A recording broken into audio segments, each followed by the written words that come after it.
This is the world 66 million years ago, a land of giants, but it is a world living under. This world is unwell, poisoned from within by forces deep inside the planet, creating a stressful, volatile. Far across the globe, the Deccan Traps in India are erupting, spewing millions of tons of sulfur and ash into the high atmosphere. The climate is changing, the air is heavy, and the plants, the very foundation of this ecosystem. And in this failing world, the ultimate predator has evolved to master the chaos, a creature that thrives on the stressed and the weak. Tyrannosaurus Rex, the Tyrant King.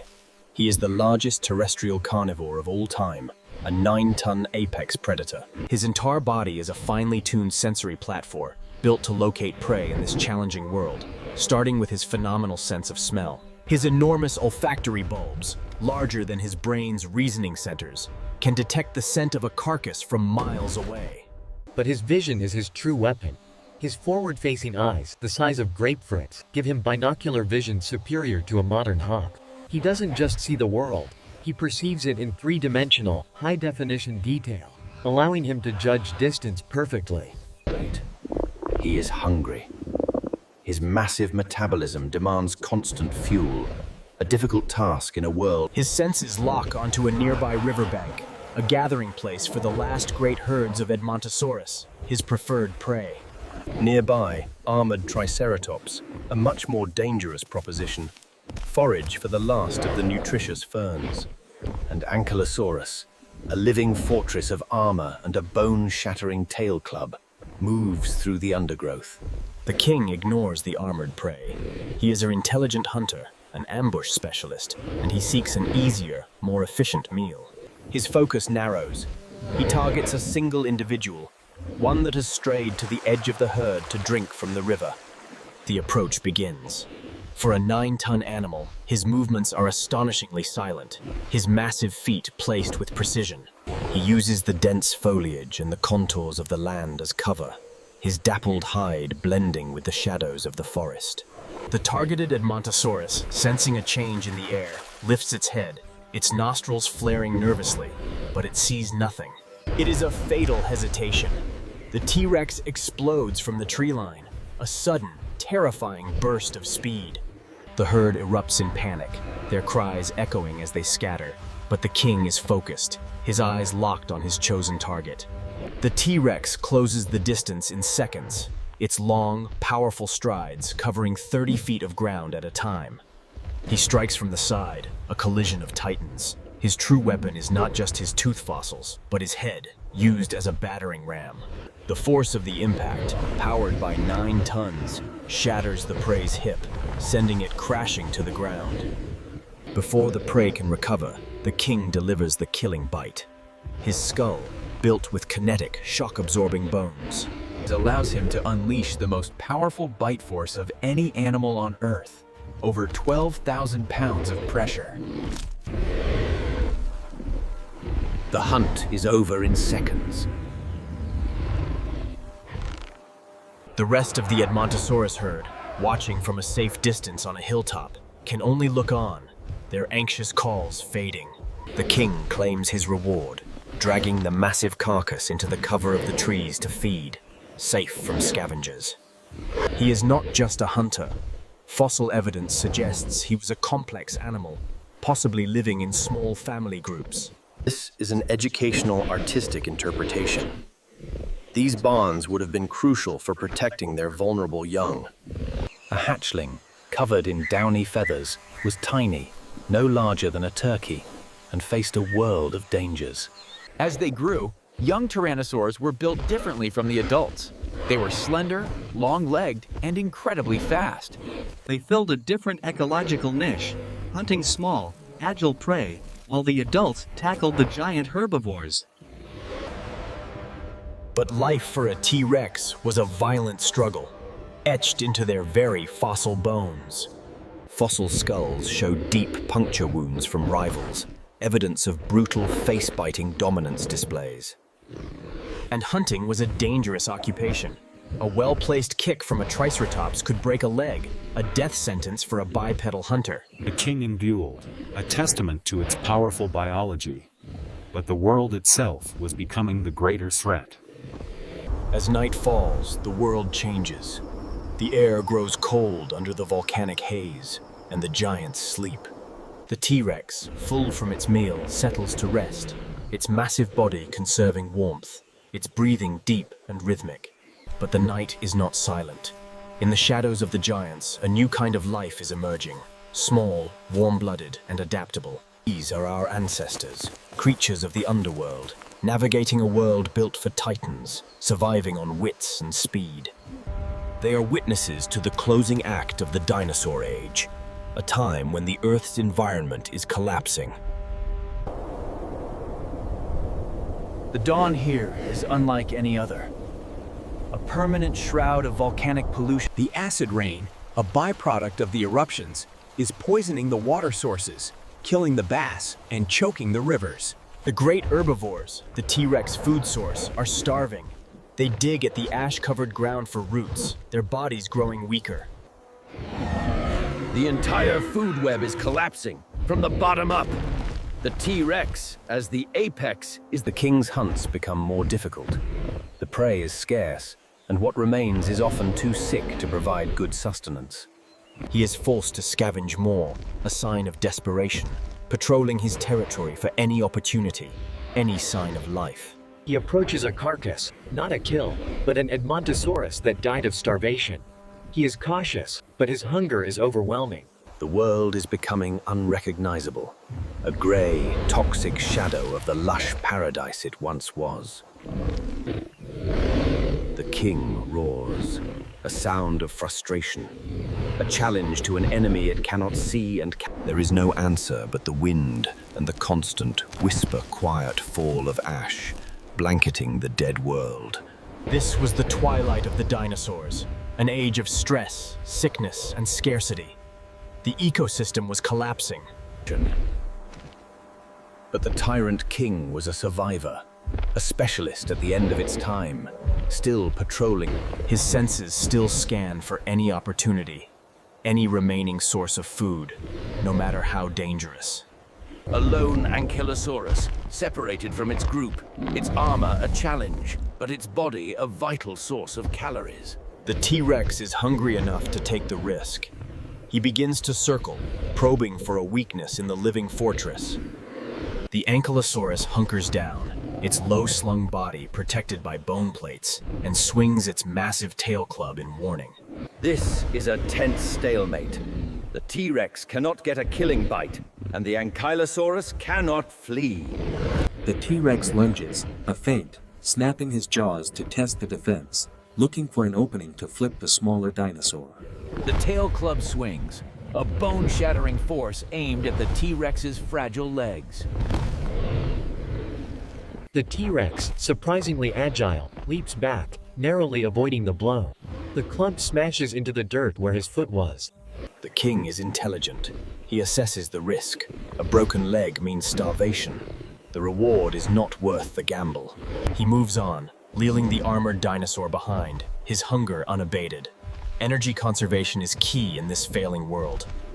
He finds a small stream of water, cleaner than the main river, and bends his massive head down to drink. As the young man drinks, the ground begins to tremble. A low, pervasive tremor that is distinctly not the volcano. The T-Rex lifts his head, sensing the new change, uncertain. This... Because in the darkness of space, a threat from beyond the world, a 10-kilometer-wide asteroid, is approaching. The dinosaurs are oblivious to the cosmic danger. The small mammals, asleep in their burrows, are also unaware. The T-Rex, too, settles down to rest, hungry and tired, under a sky that holds his doom. The final dawn breaks. The air is exceptionally, unnaturally still. The world holds its breath. The dawn brought an unsettling quiet. But high above the awakening world, the true cause of the... He stands, sensing a profound wrongness, his instincts screaming danger. But the other animals share the fear. The herd of Triceratops is huddled together, forming a defensive circle against an invisible enemy. Pterosaurs take to the sky, crying in alarm, but there is no predator. They circle aimlessly in the strange, still air. The threat is not from the ground. It is from above. A new star is visible. The T-Rex watches this new star, his senses overwhelmed. He has no context for this. It is an impossible, terrifying event. The star grows brighter, its light eclipsing the sun, casting sharp, unnatural shadows as the object enters the atmosphere. The end has arrived. The 10-kilometer wide asteroid, a mountain falling from space, burns white hot, heating the air to plasma. The king, the tyrant, the apex of his time, can only watch, frozen in terror. He roars one last time, a sound of defiance against the inevitable, a challenge to an enemy he cannot comprehend. The impact. Thousands of miles away in the Yucatan, the asteroid strikes the Earth, vaporizing itself and the crust instantly. The effect is instantaneous. A seismic shockwave, a magnitude 11 earthquake, ripples through the planet's crust. The T-Rex is thrown from his feet, a king toppled by geology, his 9-ton form crashing heavily to the shaking ground. But this is the least of the dangers. Trillions of tons of molten rock are blasted into space. This ejecta falls back to Earth, re-entering the atmosphere as superheated glass beads, turning the sky itself into a broiler. The air temperature rises to hundreds of degrees. The forest, the ferns, the very air, all ignite at once. The T-Rex, still on the ground, is caught in an oven. He has nowhere to hide, no defense against an enemy of pure physics. The air is unbreathable, a toxic, superheated gas. The king's immense strength fails him. He collapses, his mighty reign, and the reign of all dinosaurs, extinguished in a single catastrophic day. The light in his eye, once so sharp and intelligent, reflects the fire and then fades to black. The king is dead. Silence. The world is reduced to ash and fire. The smoke from the global firestorm blots out the sun completely. An impact winter begins. With no sunlight, the earth is plunged into darkness and a freezing cold. For the creatures that survived, the world was a living hell. But some did survive, hidden from the fire. Deep underground, the insulated earth protected them from the heat. They were small, their needs were few, and they lived in the safest place. But life is resilient. From the ashes, from the absolute devastation, a new world would eventually be born. The tyrant king was gone, but his legacy remains, buried in the rock, waiting for a new intelligence to find him. He is a reminder of a time when the earth was ruled by giants, a magnificent creature at the end of a dying world. The king may be dead, his story written in stone, but in his distant descendants, the birds. The world after the impact was a barren, gray wasteland, choked with dust. The T-Rex's fossil bone, buried under layers of ash and sediment, begins its long journey to fossilization. But in the burrows, the mammals endured. Hunger forces them to emerge into a quiet, empty world, a world without kings. The legacy of the T-Rex was a vacant throne, an empty planet. His very specialization. The mammals, however, were generalists. They were small enough to hide, and their diet was flexible enough to survive. The story of the Tyrant King is a lesson in power and impermanence. He was the ultimate predator.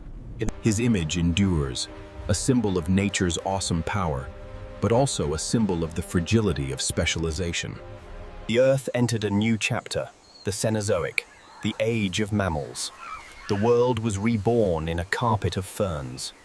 The survivors of the extinction event found a world of opportunity, a world free from the terror of the giants. The tyrant's story was over, but the story of life was not. It was simply passed to new, smaller, warm-blooded hands. Let us return to the height of the king's power, to understand the relationship he had with his most formidable prey. Triceratops, a 9-ton herbivore, armed with 3-foot-long brow horns and a solid shield of bone. This was not a predator-prey relationship. This was a war between two titans. The T-Rex would not attack a healthy adult. The bull Triceratops, a mature, dangerous animal, was a formidable challenge, and the king was an intelligent, patient hunter. The T-Rex would wait, sometimes for hours, watching the herd, conserving energy, looking for the old, the sick, or the very young. This vision would scan the herd, passing over the dangerous bulls and settling on a juvenile that had strayed too far. The herd provides protection, but a momentary lapse in attention is all the tyrant king needs to exploit. The T-Rex rises, its movements silent, flowing like water. He takes a position up. The charge is explosive, a sudden, overwhelming assault designed to end the fight before it can even begin. The herd is thrown into chaos. The adults turn, roaring in alarm, but they are too far away, and the attack is too fast.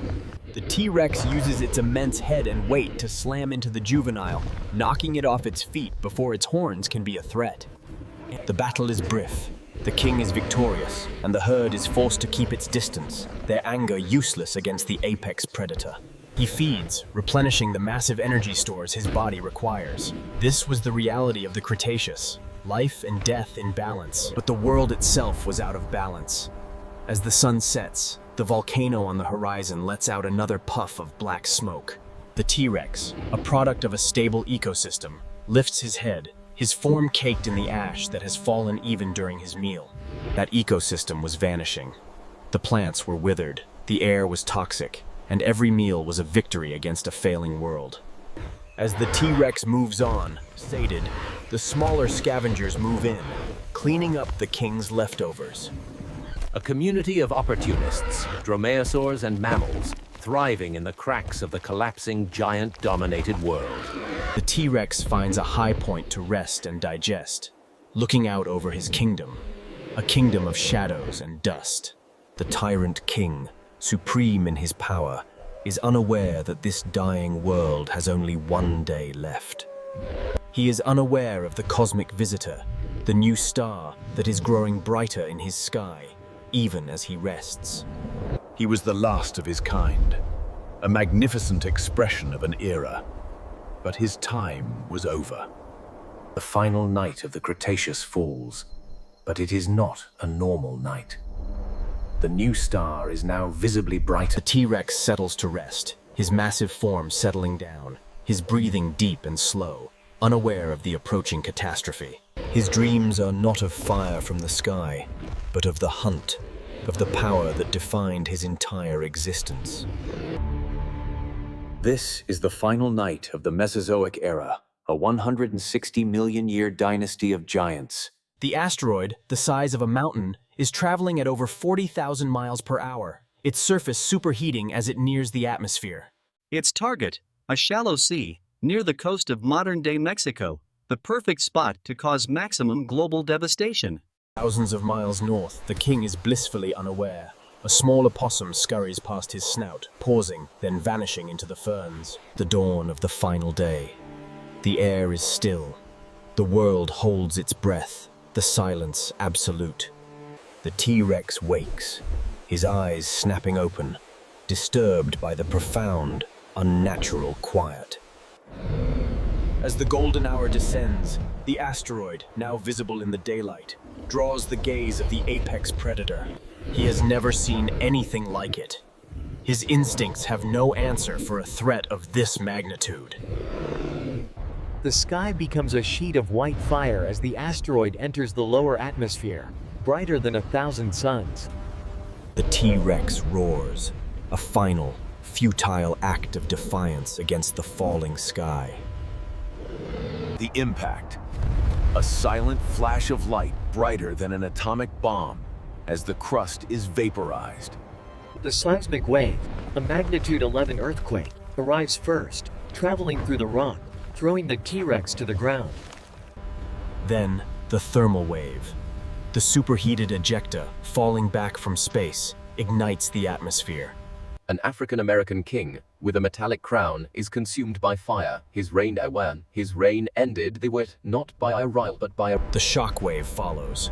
a supersonic blast of wind that levels the burning forest, scouring the world clean. The world is scoured clean, returned to ash. The sky is now choked with soot and debris. The king's fossil bone, all that remains, is buried.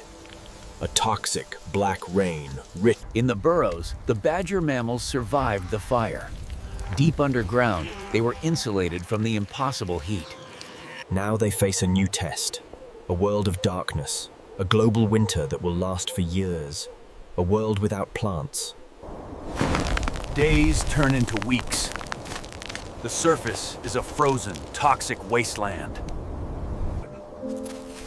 A small, shrew-like mammal, specifically a Sorex cinereus, an ancestor, pushes through the packed ash. It looks out on a landscape of gray and black, utterly silent. A world free of giants, but also free of food.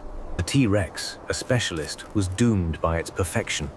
It needed the ecosystem of giants, which was the first to fall. But the mammals are generalists. They are small, they are adaptable. They can survive on the scraps of the old world.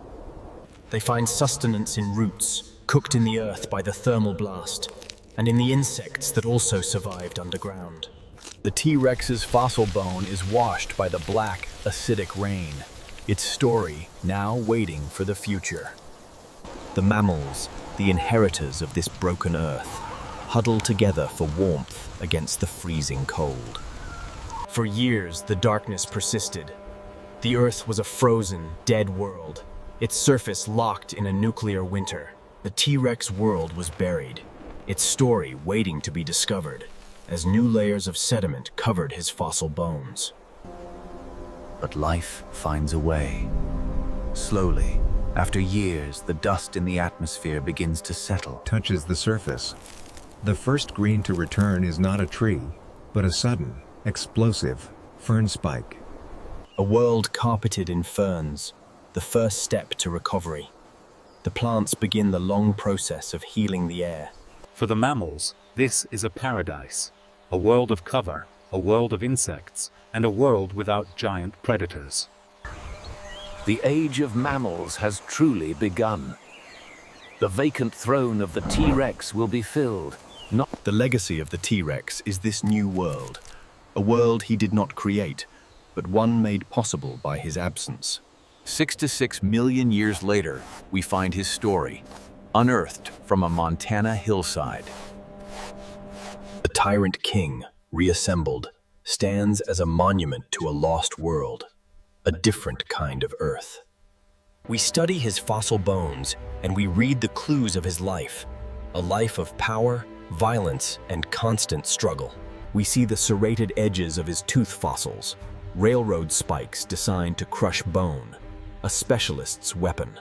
We see the injuries, the healed fractures from a hard-fought existence, the marks of a king who ruled a dangerous world.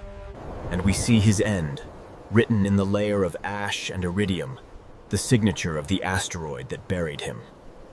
The T-Rex was the apex of his time, a perfect predator, but his world was fragile, stressed by forces it could not control.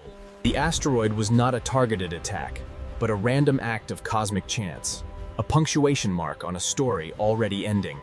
The king's story teaches us about power, but also about vulnerability. It shows us that no reign lasts forever. Let us re-examine the world that made the king, a world of extreme abundance and competition, the Hell Creek Formation. The air was rich in oxygen, supporting giant forms. Dragonflies with 2-foot wingspans flitted through the air. Flowering plants were a new evolutionary force, changing the landscape, providing new food sources. This was a complex web of interactions, and the T-Rex was the regulator, his presence alone shaping the behavior of the herds. By preying on the weak and the sick, he kept the herbivore herds healthy, a vital role in this massive ecosystem. But the king was also a parent. Fossil evidence suggests they were surprisingly careful with their young.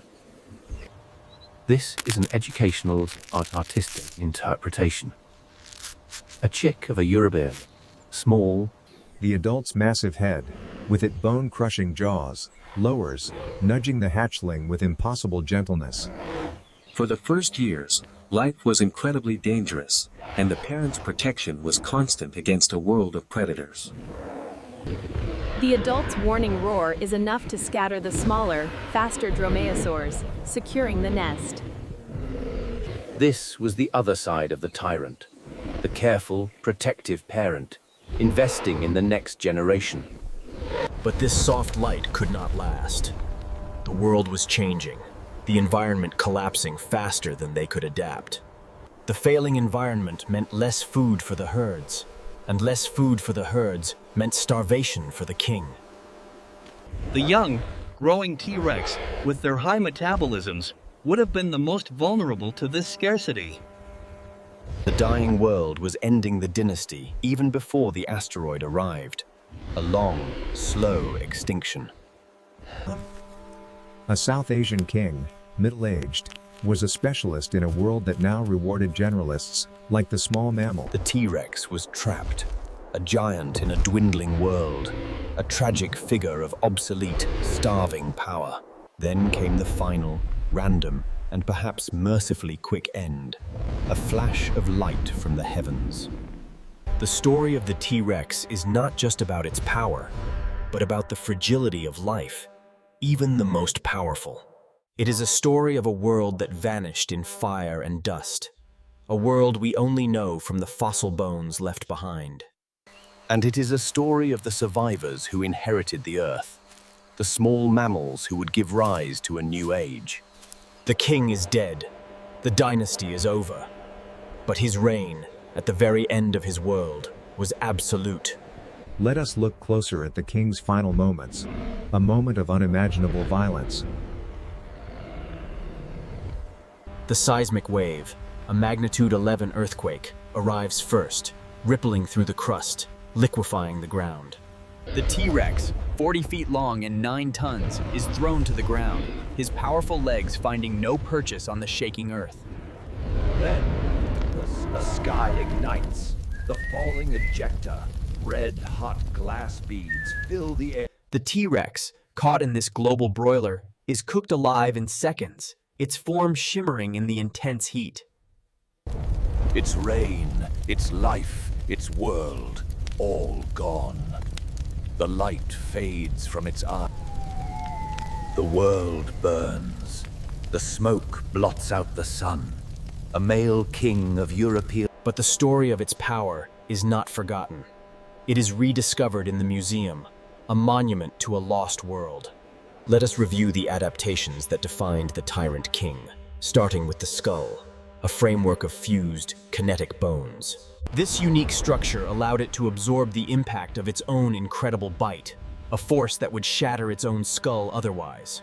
His neck forms were immense, a solid column of power, necessary to drive the head like a battering ram into his prey. The eyes, far from being small, were among the largest of any land animal, giving him sharp, precise, three-dimensional vision. The king could see, smell, and hear his world in high definition. A thinking hunter, not just a brute. His massive tail, once thought to be a drag, was a precision counterbalance, anchoring the huge leg forms. This was the engine for its surprising speed, a 9-ton animal capable of a 20-mile-per-hour burst. He was a predator built for the ambush, not the long chase, using the forested floodplains for cover. But this perfection was a trap. When the environment failed and the forests died, his cover was gone. When the environment failed, the specialist failed with it, exposed in the ashen plains with no prey in sight. Its great size, once an asset, became a liability, its metabolic needs too high for a world of scarcity.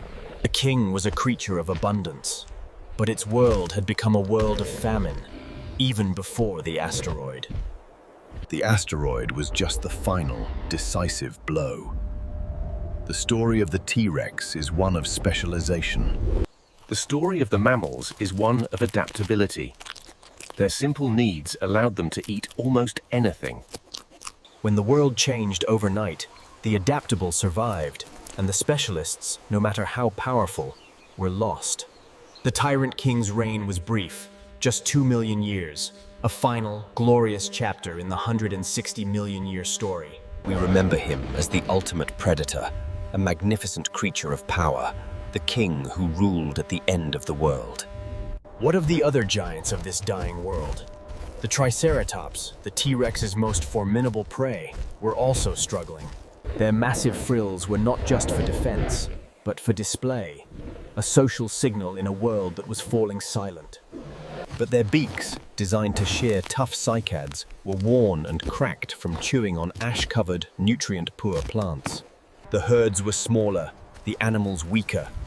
The entire ecosystem was starving, from the plants up. Edmontosaurus, the great herds of the north, were also vanishing, their nesting grounds poisoned by the changing climate.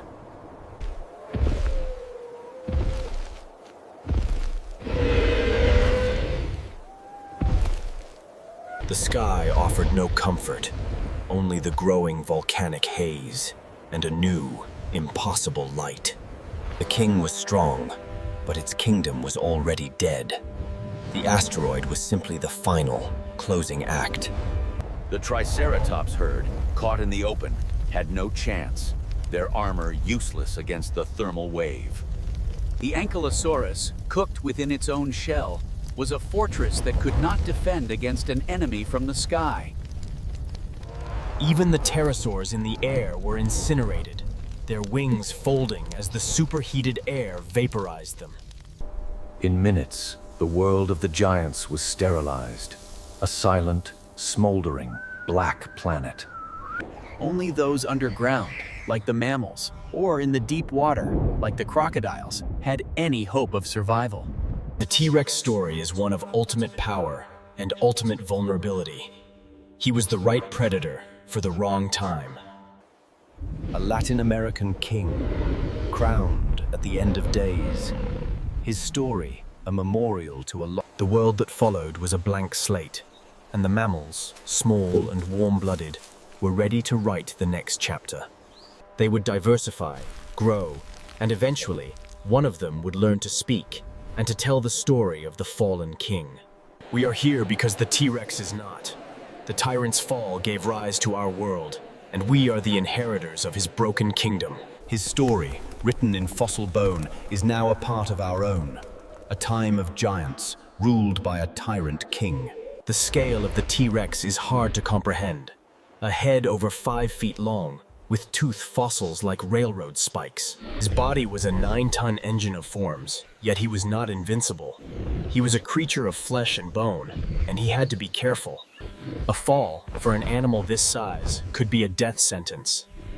A broken leg would mean starvation. Though his movements were considered, his massive, bird-like feet placed softly and precisely on the forest floor. The king was not a monster, but a highly successful animal, a complex creature with social bonds, a true hunter. This is an educational, artistic interpretation, based on the fossil record. A world poisoned from below by volcanoes, and about to be destroyed from above by an...